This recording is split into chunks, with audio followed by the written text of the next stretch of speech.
अंजलि, ये सब क्या हो रहा है बेटी? क्या कर रहे हो तुम लोग? बाबा, पूरे देश में असहयोग का आंदोलन चल रहा है। विदेशी वस्तुओं का बहिष्कार हो रहा है। हमें भी विदेशी कपड़े पहनने का कोई हक नहीं। अंजलि, ये क्या?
ये तुम्हारी माँ की आखिरी निशानी।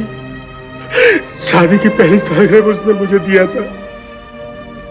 इसे मैंने बहुत संभाल के रखा है, बहुत संभाल कर। पिताजी, ये कुर्बानी हम अपनी धरती माँ के लिए कर रहे हैं।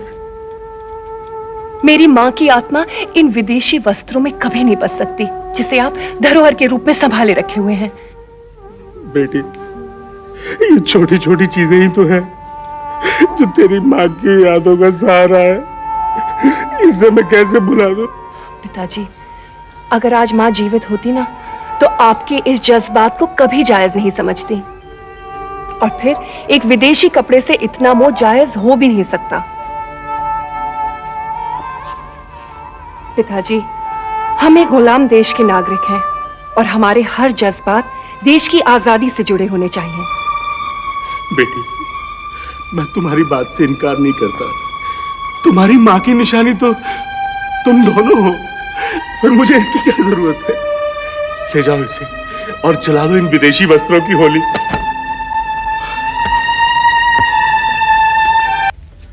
एक बात हमारी समझ में ना ही आवत रही अली खान कि गांधी बाबा के असहयोग आंदोलन से होएगा का? अरे ससुर, अंग्रेजी कपड़ा जलावे तो कभी आजादी आई का? भीमा, विदेशी कपड़ा जलाने से आजादी कभी नहीं आएगी, लेकिन स्वदेशी की जो भावना हर जनता के मन में जागेगी तो वहीं से वो जागरूक होंगे, और यही गांधी जी का मकसद है। पर इससे होगा भी का अली खान? जनता को सीधा सीधा मैदान में उतरना पड़ी, तभी आजादी आई। भीमा, जनता तो तभी मैदान में आएगी जब उसके अंदर वतन परस्ती का जज्बा जागेगा। भगत सिंह भी यही मानते थे कि क्रांति के लिए जरूरी है लोगों के अंदर परिवर्तन की भावनाओं को जागरूक करना। अरे इस काम से जनता जागेगी भी तो गांधी बाबा के साथ जाए, हमरे साथ थोड़ा ना आए। भीमा, यह जरूरी नहीं है कि जनता किसके साथ जाएगी। जरूरी है जनता का पूरी तरह जागना और अपने वतन के लिए लड़ना। अली खान, रत्ना, तुम? एक बहुत अच्छी खबर है। अंजलि और अरविंद आजादी के आंदोलन में पूरी तरह शामिल हो गए हैं। अंग्रेजी कपड़ों की होली जलाने के लिए वो घर घर में कपड़े मांगते फिर रहे हैं और इस आंदोलन में जनता का पूरा समर्थन भी मिल रहा है। ये तो वाकई बहुत अच्छी खबर है रत्ना। चलो, हमारी कोशिश कामयाब तो हुई।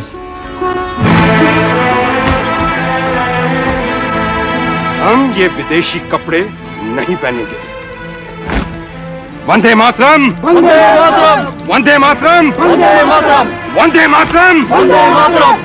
महात्मा गांधी जी की जय, महात्मा गांधी जी की जय, महात्मा गांधी जी की जय। हम विदेशी कपड़ों का बहिष्कार करेंगे, बहिष्कार करेंगे, बहिष्कार करेंगे। बहिष्कार करो, बहिष्कार करो, बहिष्कार करो, बहिष्कार करो। बहिष्कार करो, बहिष्कार करो। इन विदेशियों ने हमारे हस्तकरघा उद्योगों का सर्वनाश किया है, अपने ही मुल्क में औद्योगिक क्रांति का बीज बोया है। हम ही से कपास खरीद कर कपड़ा बनाया और दुगने तिगने दामों पर हम पर थोपा। आज हम ये शपथ लेते हैं, हम इनका बनाया हुआ कपड़ा हरगिज नहीं पहनेंगे। हम इनकी मिलें बंद करवा कर रहेंगे। बंद करेंगे, बंद करेंगे। इसके लिए अगर हमें अपना खून भी बहाना पड़ा तो बहाएंगे। खुद बुनेंगे, खुद पहनेंगे, विदेशी मिले बंद करेंगे, बंद करेंगे, बंद करेंगे। खुद बुनेंगे, खुद पहनेंगे, विदेशी मिले बंद करेंगे, बंद करेंगे, बंद करेंगे।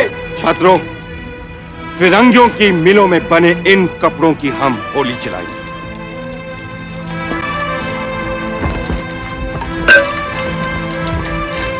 अरविंद, तुम नारेबाजी का प्रोग्राम जारी रखो। नारों की गूंज से विदेशी सरकार की हुकूमत को हिलाकर रखो।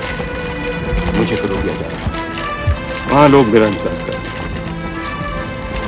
वंदे मातरम, वंदे मातरम, वंदे मातरम, वंदे मातरम, वंदे मातरम, वंदे मातरम, वंदे मातरम, वंदे मातरम, वंदे मातरम, वंदे मातरम, वंदे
तुम्हारे विदेशी कपड़ों में चलाकर राख कर देंगे। हम तुमको फिर समझाता है, हम तुमको फिर समझाएंगे। ये तुम्हारा पढ़ने का दिन है, आंदोलन करने का नहीं, समझो। हाँ, हम करने का दिन है और तुम विदेशी से करने का भी दिन है। तुम ऐसे नहीं मानेगा।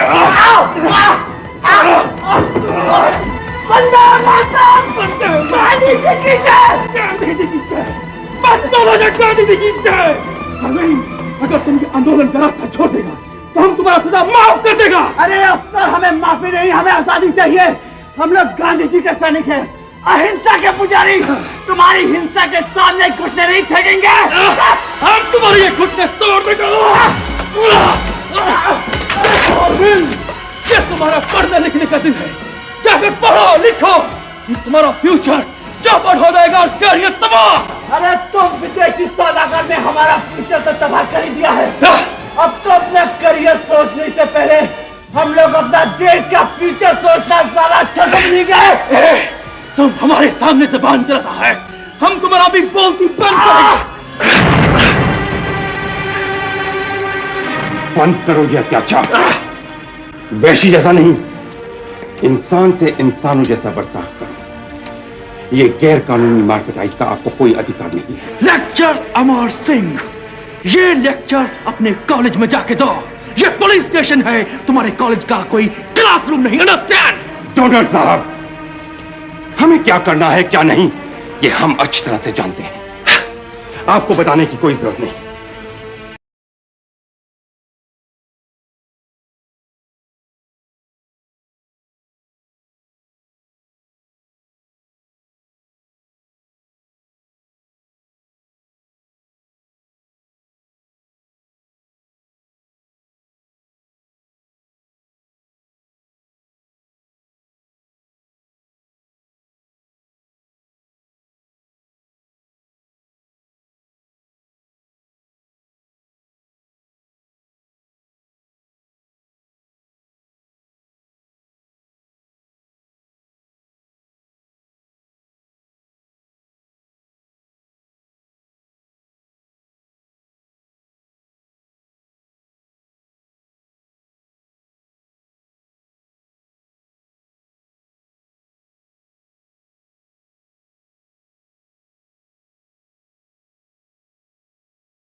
चिंता मत कीजिए, आता होगा। लेकिन तुम्हें तो आए 1 घंटे से ऊपर हो गया बेटी। कहीं अपने दोस्तों के साथ बैठकर गपशप कर रहा होगा। आप बेकार में परेशान हो रहे हैं। परेशान होने की वजह है अंजलि, शहर के हालात ठीक नहीं है।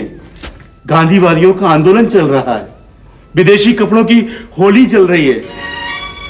विदेशी कपड़ों का बहिष्कार बहुत जरूरी है बाबा। अपने बनारस के जुलाहों को देखिए, बर्बाद हो गए हैं। अंग्रेजों ने विदेशी कपड़े को लाकर हमारे बाजार पाट दिए, बल्कि ढाका की मलमल का कारोबार चौपट हो गया है। हमारे बुनकर और जुलाहे बर्बाद हो गए हैं, तबाह हो गए हैं। तुम ठीक कह रही हो बेटी, लेकिन अपने अरविंद की उम्र अभी कच्ची है। कहीं वो इस आंदोलन में शामिल हो गया तो हम लोग मुसीबत में फंस सकते हैं ना। ऐसा कुछ नहीं होगा बाबा। अरविंद जोशीला जरूर है, मगर उसको अपने घर की जिम्मेदारियों का पूरा एहसास है। मुझे आशंका इसलिए बेटी क्योंकि अरविंद रॉयल यूरोपियन क्लब में पिछली बार जबरन घुसने के झमेले में फंस चुका है। फिर किसी झमेले में वो फंस गया तो बहुत मुश्किल होगी बेटी। अरविंद, अरविंद, ये तुझे क्या हुआ? क्या हुआ इसे?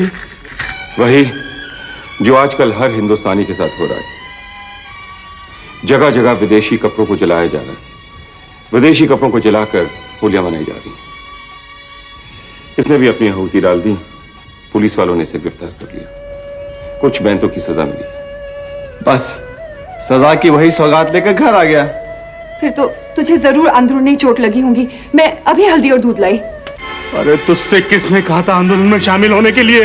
बाबा, जब मुझे गुस्सा आता है ना तो पड़ जाता हूं आंदोलन में, और जब देश के भविष्य का ख्याल आता है तो। अरे छोड़ देश के भविष्य को, पहले अपने भविष्य की तो चिंता कर।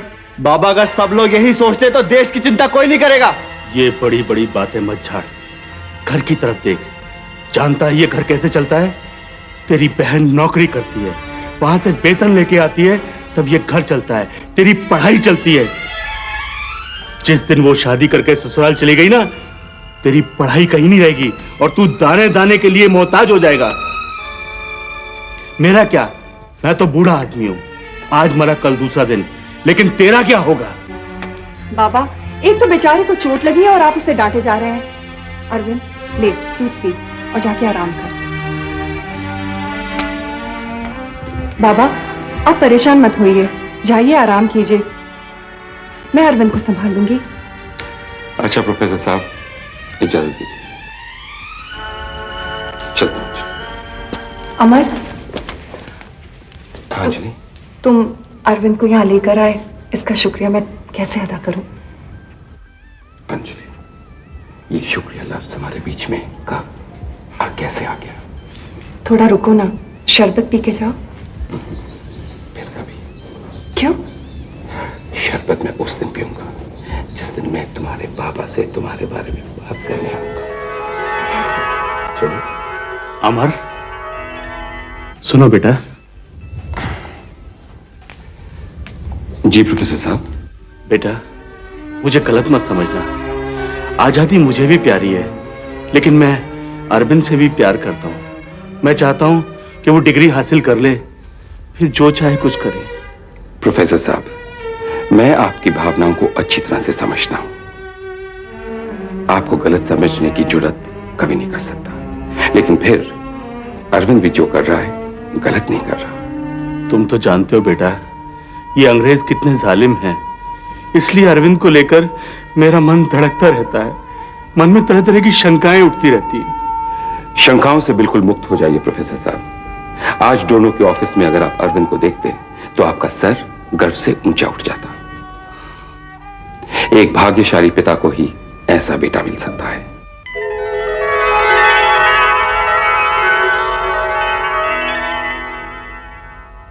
वाह, क्या कमाल की खबर है भीमा। इस अरविंद ने तो कमाल कर दी। कौन अरविंद? अरे वही जिसे हमने रॉयल यूरोपियन क्लब के बाहर से उठाकर अस्पताल भेज दिया। क्यों? उसने फिर कोई जोशीला काम कर डाला क्या? बेहद जोशीला रत्ना, बेहद जोशीला। जानती हो, विदेशी कपड़ों की होली जलाते वक्त पुलिस ने उसे पकड़ा और उसे बहुत मारा, लेकिन वो पट्टा हर मार के साथ देशभक्ति के नारे लगाता रहा। उफ तक नहीं की उसने। ये तो बहादुरी की इंतहा है। देखो अखबार देखो, उसकी बहादुरी के चर्चों से आज का अखबार भरा हुआ है। ये अरविंद किसी स्कूल मास्टरनी का भाई है ना? स्कूल मास्टरनी नहीं भीमा, अंजलि आचरेकर कॉलेज में हिस्ट्री की लेक्चरर है, ये उसका भाई है। अरे मास्टरनी और लेक्चरर में का फर्क होता है, ये तो हमारी मोटी बुद्धि में नहीं उतरा। पर इतना हम समझ गए हैं कि अरविंद मार खाता रहा और नारे लगाता रहा, पर हमें ये समझ नहीं आया कि पिटाई खाने में कौन सी बहादुरी है। नहीं भीमा, इसमें बहादुरी है, बहुत बड़ी बहादुरी है। अत्याचार और दर्द को सह सकना, इतनी पिटाई को सहकर भी उफ न करना, अपने आंसुओं को रोक लेना, अपने गुस्से को पी जाना, जालिमों के जुल्म को छोटा कर देना, यह मामूली बात नहीं है भीमा। यह तो बहादुरों की बहादुरी से भी ज्यादा बड़ी बहादुरी है। तुम कुछ भी कहो अली खान, ये उलझी हुई बड़ी बड़ी बातें हमारी समझ में नहीं आती, और वैसे भी ये आंदोलन हमें नाटक नौटंकी लगता है। नहीं भीमा, अगर यह आंदोलन एक नाटक होता तो हमारे देश का आम आदमी इसमें शामिल नहीं होता। तुम कहना क्या चाहते हो अली खान? मैं तो सिर्फ गांधी जी के इस आंदोलन की ताकत और कशिश को समझना चाहता हूं। जो जोशीले नौजवान गांधी जी की ओर खिंचे चले जा रहे हैं, दरअसल उन्हें हमारे साथ होना चाहिए था। है तो ये सोचने वाली बात, आखिर ये गर्म खून वाले नौजवान इतनी बड़ी तादाद में हमारे पार्टी की तरफ क्यों नहीं खींचे चले आ रहे? इसीलिए काहे कि हमारी पार्टी भूमिगत है, हम खुलेआम लोगों के बीच जा नहीं सकते, खुलेआम अपने आंदोलन नहीं कर सकते, बस यही हमारी कमजोरी है। हमारे पार्टी पर कानूनी बंदिश भी तो है, इसलिए हम जनता तक नहीं पहुंच पाते। लेकिन इसके बावजूद अंग्रेजी हुकूमत गांधी जी से नहीं हमसे डरती है, हमारी रूह से कांपती है। रत्ना, यह हकीकत है, मैं जानता हूं, और मैं तुम दोनों की बातों की तायद भी करता हूं, मगर हमें अपने क्रांतिकारी कार्रवाइयों के साथ साथ जनता के दिलो दिमाग तक अपने सोच के सवाल भी पहुंचाने होंगे। इस मामले पर भी गौर करो अली खान कि गोपनीयता के तहखानों से निकलकर हम अपने जनता के दिलो दिमाग तक कैसे पहुंच सकते हैं।